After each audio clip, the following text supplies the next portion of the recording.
Totoo kayang done deal na raw ang paglipat ng isang kilalang kapuso actress sa Kapamilya Channel? Nagulat ang marami sa kwentong ito dahil hindi naman akalain gagawin ito ng kapuso actress dahil nabigyan naman siya ng magagandang project. Ayon pa sa kwento, hindi na raw siya nag-renew sa management group na nag-handle sa kanya at nakipag-usap na ito sa ABS-CBN para sa Kapamilya Channel.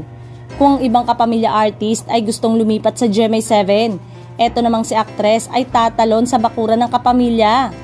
Kaya maaaring isa ito sa mga dahilan pero nakakapanghinayang naman dahil nakilala siya bilang isa na nasa A-lister kapuso artist.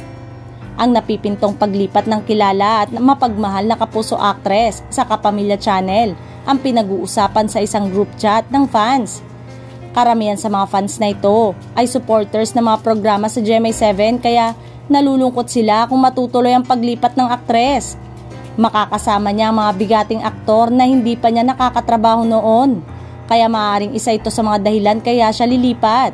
Baka naman feeling ni aktres ay nasisikipan na sila sa GMA7 dahil sa paglipat ng ilang kilala ring dating Kapamilya stars.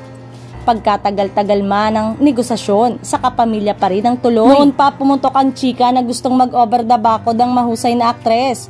Makailang ulit siyang inurirat kung kapuso pa rin ba siya. At sa tuwi-tuwi na'y matalinhaga ang kanyang ngiti.